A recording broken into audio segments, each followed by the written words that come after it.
All right, welcome back to the Weekly Rebalance. Hope everybody's doing well. Nick, how are you doing? Doing well. How about you? I can't complain. I could, but nobody listens. Yeah.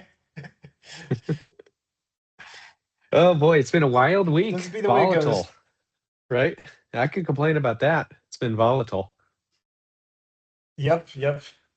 Certainly has. Yeah. Very interesting market we've been in. And so we'll go through all of that today. Go through some market update, do a little bit of deeper dive on some of the conflict in Iran and how that how that tracks with historical precedents, and then do some trivia like we always do. But you want to start by, Nick, give us kind of an update on what's been going on in the markets since we last got together. Yeah, so recently, I think one of the interesting things that we talked about, we had a call earlier this week with some of the advisors that we work with, where we go through our portfolios and major market indices and their performance over the past couple of weeks. And one of the things that I think was interesting that played out last week in particular, and we've seen a little bit of this week, but maybe not as pronounced, but last week in reaction to, um, you know, pretty notable military action in Iran was we saw value and growth start to perform differently than they have in the earlier parts of this year. So we've talked about this a good amount. Dividend aristocrats, that S&P index that we use a lot, it's performed very well year to date. I think last time we talked about it, it was up somewhere around 10%. And so value has performed very well year to date. And what we saw last week is we saw a little bit of a trade-off. We saw growth sell off, but not quite as much as value. And just found that interesting. I think that's just an interesting thing to cover, given how much we've been talking about value versus growth. And I think that ties in, it has some interesting tie-ins as well with just the war in Iran and market reactions to it. Just especially because value companies tend to have a cyclical component that's a little bit more in touch with the business cycle, and so the market pricing in the impacts of this war, higher oil prices, seeing that play out in value stocks, and we see that in the S&P 500 versus the Dividend Aristocrats Index last week. So uh, this kind of a focus point there, but just something interesting that we saw develop over the past week. Yeah, definitely different. Now on the whole for this year, we still see those more value-based indices still performing better. Is that not correct? Oh yeah, it's by a notable margin. They had a pretty big head start, so Yeah. definitely hasn't changed the year-to-date picture by much at all. I think last I looked, the Dividend Aristocrats Index was up somewhere around 6.5% year to date, while the S&P 500 was down about 1%. So hasn't really changed the narrative on the year to date basis. Just interesting that we saw that trade-off play out last week, and I think it makes an interesting commentary on the way that markets are digesting this war in Iran. Yeah, definitely. But you could see that, a flight to safety of US tech when you've got global turmoil like that affecting, like you said, some of the more cyclical industries. A lot of the US tech is more insulated from, for example, oil prices than, Yeah. some of the other countries that are, or some of the other types of sectors that we're looking at.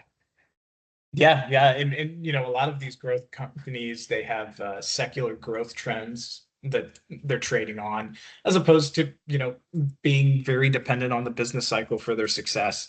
So definitely not too much of a surprise there. It's kind of behaving in the way that we would expect given what's going on, but just a interesting thing to highlight given what we've seen year to date. Yeah, for sure.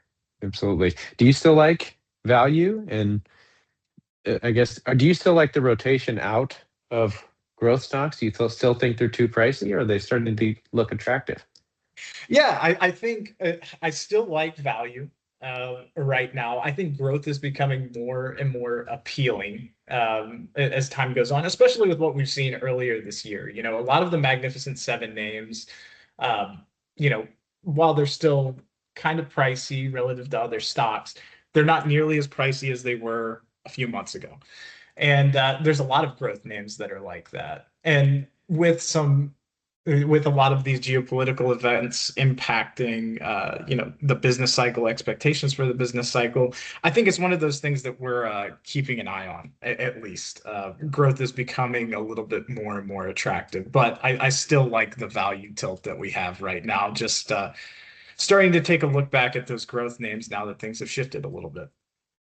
Yeah, I still think we're seeing a broadening out for the most part, even with this disruption here. Seeing a broadening out to the rest of the market is still not unsurprising at this point. Yes, definitely, especially with how large the disparity had gotten. We still got a ways to go with that. Yeah. So shifting to the economy a little bit more instead of just the stock market, we had an interesting report last week where, employers unexpectedly cut about 90,000 jobs. I think the exact number is 92,000 jobs in February, Yep, and unemployment climbed to 4.4%. So yeah, 4.4%. So that's one of the largest payroll declines since the pandemic. The other thing going out there that a lot of people have been talking about is the potential rise in inflation, the inflation of goods, DPI potentially yep, going up, especially with oil prices climbing. I mean, I think saw oil prices climb to $125 a barrel from whether it was in the 50s not that yep. long ago. So now it's come back down to be in the 80s now, but gas prices are definitely going to be affected by that, and inflation going to be affected by that. What are your thoughts on, the the typical American and how this is going to affect them? Yeah, big question too. Just because of Big how much the question. U.S. economy is on dependent upon the American consumer. I think it's Yeah. definitely going to put some stress there for sure. I mean, we've already seen gas prices. I think right before the war in Iran broke out, I think gas prices in my area were somewhere around the 270 range, maybe even 260 in some spots, and now up close to 340. So that was a pretty quick spike.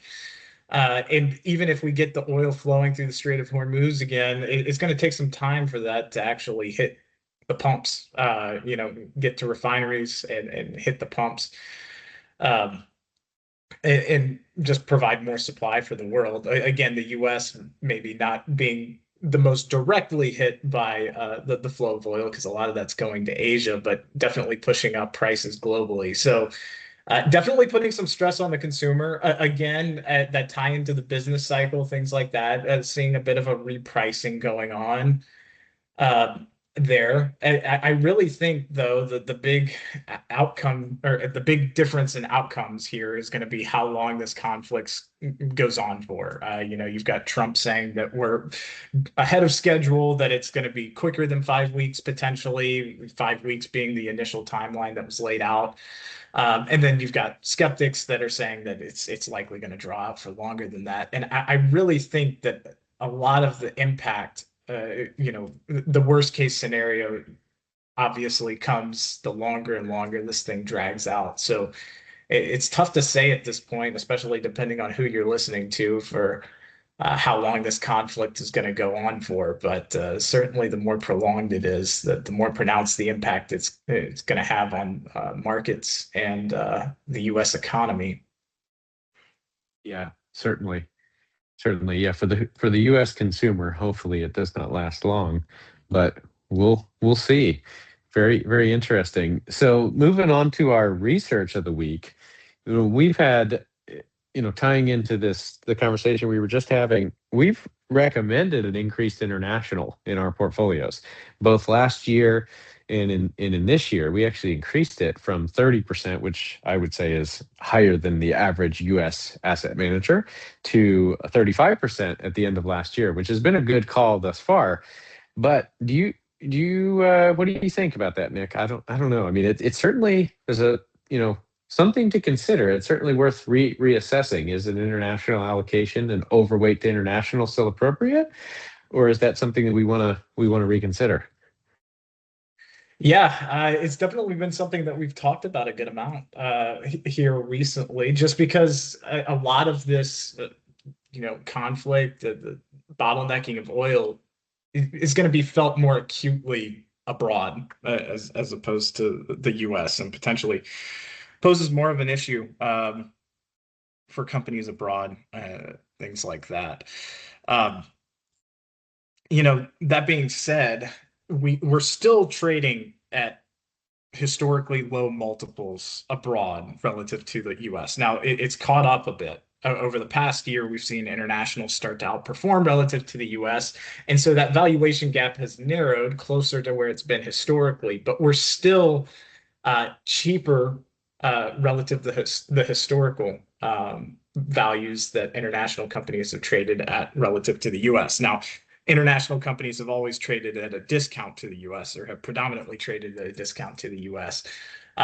But we're still below those historical averages and the discount that they typically trade at by a notable margin. And so I still like our international overweight. It's certainly something to watch, though, and consider. But what do you think about it? Yeah, I still it's obviously something we want to watch, but despite the conflict in Iran that started in February, the rest of the world has still, just like in the earlier commentary about the value versus growth, they had a big head start. So that some of this is Yeah, maybe unfair, right? But if you look at the year-to-date performance, a lot of these markets, they're still looking great. yeah, I think especially emerging markets is positive. This is as of the end of last week, but for the year was positive almost 7%. And the MSCI ex-US was down 30 basis points, while the S&P was down 130 basis points. Those are just yep. estimates, but again, obviously a head start there. But I think the length of this war is extremely, extremely important there. It's just as it's important for the U.S. consumer, it's also extremely important for some of these international allocations that we're talking about here. But um, they've held up all right, despite the concerns there, in my opinion. Yeah, they Uh, they certainly have. yeah, I mean, I'm taking a look here. It looks like Latin America up around 15% year to date, even after all of this. Asia Pacific 7%, like you said, emerging markets 7%. After all of this is played out, um, that's still some really great some really great returns. Again, making up the difference that they've lagged for a long period of time. yeah.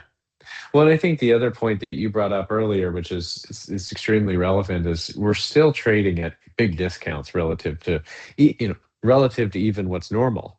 So markets, stocks in these international markets, international developed and international emerging, are both very cheap, and that hasn't changed. That's We still have a ways to go there, and I think it's important to remember that we want to look beyond what's happening just the last couple of weeks, because that is the historical precedence for these type of things is that these are short-lived. Yeah, We talked about certain that a little bit last week as well, too. certainly. And I think there's a few other interesting pieces at play too here, particularly the impact on international bond markets. The ECB starting to consider rate hikes potentially. I know that that's been something that's floated, and that they're trying to not let the impact of oil prices out have an outsized impact on their policy outlook. But Bank of Japan as well, also considering rate hikes potentially.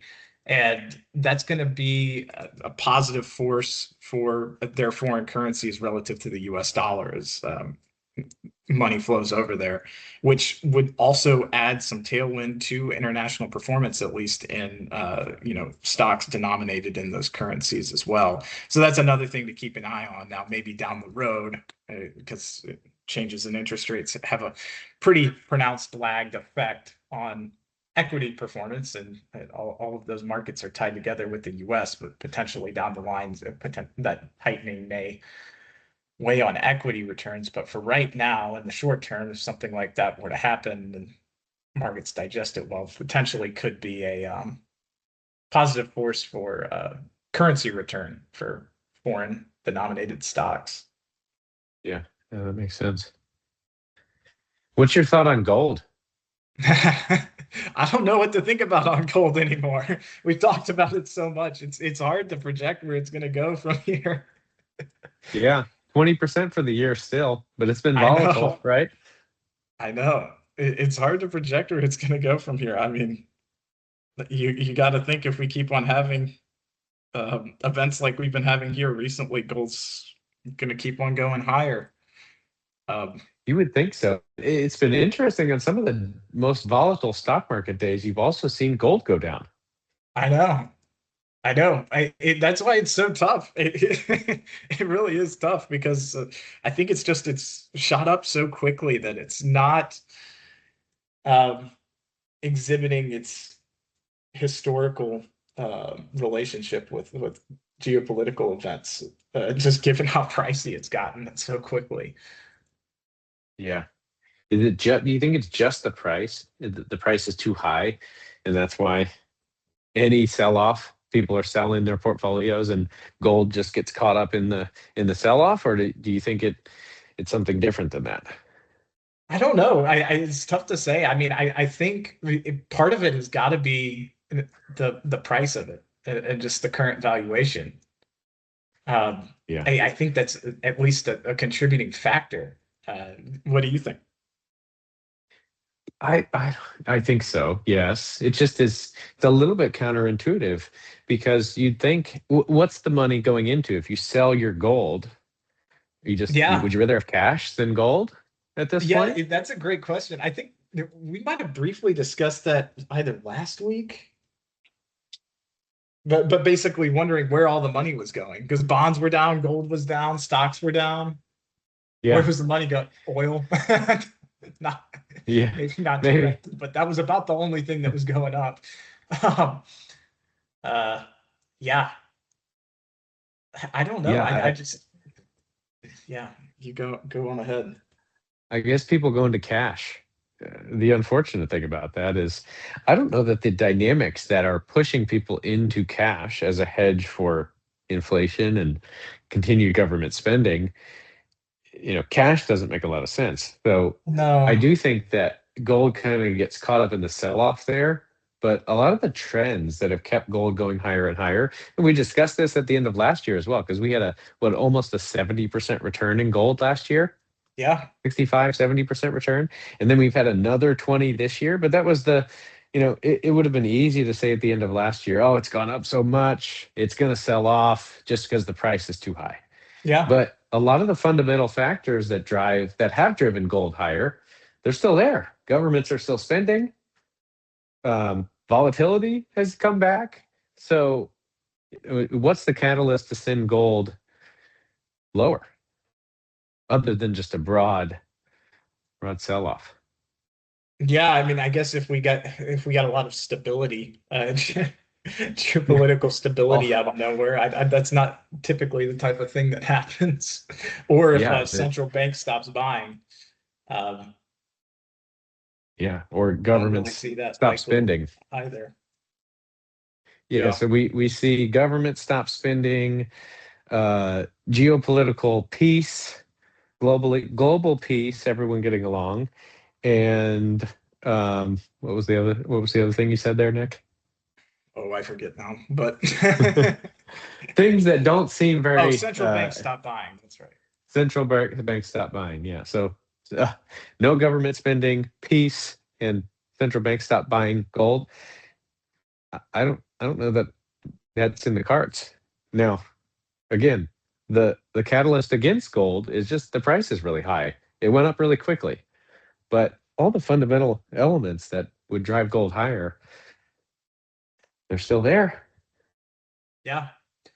Yeah, it definitely. I mean, potentially it gives people a little bit of a pause when they go to pile their money into gold, uh, when they sell out of stocks or something like that. I think that's the only potential thing that comes to the top of my mind to explain that type of behavior. Yeah, I It think you're right. definitely causes a little bit of a pause because it is a volatile asset, despite, you know. solid characteristics and a strong case, especially if you're getting out of the markets for inflation concerns, US dollar concerns, things like that. It has a strong case for that. It's just potentially a little bit of hesitation there with how quickly it's risen. Right. Just people sit in cash maybe when they sell it. Who knows? But it definitely an interesting. It was interesting watching gold trade the last couple of weeks, and trade along with the some of the more volatile assets and actually sell off alongside of them. Just a little bit confusing to some of us. Yeah, yeah, definitely came as a surprise when gold trending down a few of the days last week. Yeah. Not what I would typically expect. No, definitely not. Well, interesting stuff. Should we do some trivia? Sure, let's do it. All right, we got to move on to our trivia. I've got a couple interesting ones here, and I tried to tie these to the market this week. So I've got a couple interesting ones I can pick from. You have a few as well? I've got one. I could only come up with one that was decent this week. Okay, sounds good. Well, let me go first then, because I think I've got a couple. Let's do it. Okay, the VIX. Let's talk about the VIX. So what was the VIX index level March 6th, 2026, and what milestone did it represent?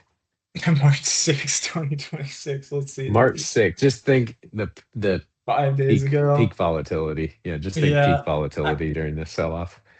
I don't think it's hit 30, but it's gotten close. I don't know, 29. Yep, that's right. 29.49, which is the highest since when? Ooh. Uh COVID. Actually, it got up that high in April of last year, April Oh, 2025. okay. Well, That was yeah, the fair enough. last major volatility spike. So it's been a little bit. It's been about a year, but a good reminder in that as I was looking at the VIX, these things are not abnormal. You have some type of sell-off every year. I mean, most years you have some type of volatility. Oh yeah. Very, Yeah. very strange. And there's a good chart. I don't know exactly. I don't remember who put it together or where I've seen it. It's probably been multiple places.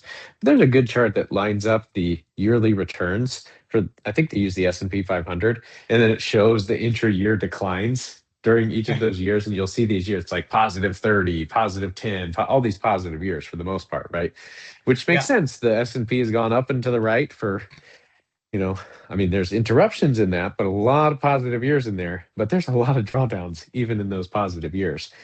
And you're looking at the VIX, you can see that volatility. If you use that as a proxy for volatility, it happens. It happens every year. Has usually at least a little bit of a spike in volatility for times. It doesn't just go up and smooth just to the right. No, no, no, definitely. And I mean, VIX having a mean reverting component, that's definitely an interesting metric to watch Yep. for sure for spikes like that. Very interesting. Yeah, Certainly. I'm taking a look at the VIX right now. Just taking a look at a chart. Wow. April of last year it really got up there. Yeah. Above Yeah. 50. Certainly did. Yeah. Wow. Very, very volatile, but it happens every year. Has some volatility. There's no the S and investing in equities is not guaranteed. The returns are not guaranteed, and nobody said they'd be smooth. No, that's for sure. Yeah. All right, that's my question. What you got for me, Nick? All right. See if I can get Kind it. of related. Uh, we've used this quote a few times, but we'll see. We'll see if you know who originated it or who's credited with originating the quote. Okay, I gotta guess the name. I'm just gonna hold on a Yes. second. Let me just put this into ChatGPT. Is Yeah, it type yeah, so I can look yeah. smart? There you go. I think I don't know. I don't know if I would get this one without seeing it. We'll see. Which famous economist warned that markets can stay irrational longer than you can stay solvent? Is in the It kind of ties with his approach to economics pretty nicely. okay. Let me think, because I've heard that quote so many times. I'll give you a hint. He Um, has a school of economics named after him, or maybe like not a school. Um, uh, not like a business school named after him, but an approach to economics is named after him. okay. Um, it's not Marx, is it? No, no, not Marx. Yeah. I'm not sure who said it. John I should know Maynard that. Keynes. Okay, okay, gotcha. Yeah, That makes yeah. sense. Ties Makes with sense. his Keynesian economics, Yeah, that's a pretty good one. nicely. But It's a good good quote, quote too. great Yeah, quote. certainly, certainly. That's why it's good to stay diversified. You don't know, we don't know what's going to happen, despite all of our efforts. We don't know what's going to happen. Always good to stay diversified. Definitely stay diversified and have a plan. Hmm. Absolutely. Yeah, All right, should we do one more question? let's do it. I got one more for you. All right. What sector during the week of March 2nd to March 6th, that volatile, that first week there, really? What sector was the only one to post gains during the week? Energy, S&P 500 sector. energy. Well, let's see. March 2nd to March 6th. Oh, March 2nd to March 6th. Let's see here. I think it was communications. Was it communications? I was pretty confident with energy. Energy. Well, you can fact check me and see if I got I, that I, right. I don't doubt it if you say. You can fact check me, but I'm too lazy. I'm too lazy. Okay, communications, really. energy was volatile in that it was positive in that first couple days. So I think then there was a flip there. But Wow, we can fact crazy. check me. If I'm wrong, then please everybody call me out. No, no, no. I think it. I'm probably getting skewed here. I've got. I was just pulling this up and taking a look, but in terms of sector performance year to date, energy leading the way within the S&P 500 by a notable amount, 24.36% year to date. Nothing even coming close. Yeah, yeah, really nothing even close to that. Yeah, Yeah. I heard a fact today. I don't know if this is true or not, but I was on a call today where someone mentioned this. I didn't fact check it though, but that seven of the sectors within the S&P 500 have actually gone into, some almost either into correction territory or maybe they said close to correction territory, but the S&P is still basically flat for the year. Yeah, yeah. I don't doubt it, given how volatile the beginning of this year has been. I'm taking a look right now at sector breakdown for performance year to date of the S&P. Um, and let's see here. We got six positive, six positive by a meaningful amount. Least Yeah. positive sector that actually has been positive year to date is real estate at 6.37%. Um, Okay. closest one after that is communication services at down 0.29%. Hmm. So definitely have seen divergence in the market. Some names performing very well, others kind of lagging behind. And a lot of these ones that have been lagging behind are some of the ones that have performed very well up until recently. Yeah, for sure. Absolutely. Well, lots to keep up on here. And we'll see a lot happen in the next week or so as well before we come back again. It'll be very interesting. Yep, definitely. Absolutely. Well, that's all I've got for today. You got anything else for me, Nick? Nope, nothing else. Nothing else. Although I think maybe we should address we didn't have any video today. Yes, we're trying something new here. Gonna see if we can get some editing in there and put up some more interesting information than just our faces. Yeah, yeah. Let us, for all of our 10 listeners, please let us know which one you Yes. prefer. Yeah, absolutely. Sounds good. Well, thanks, Nick. Thanks, everybody. Thanks, everyone.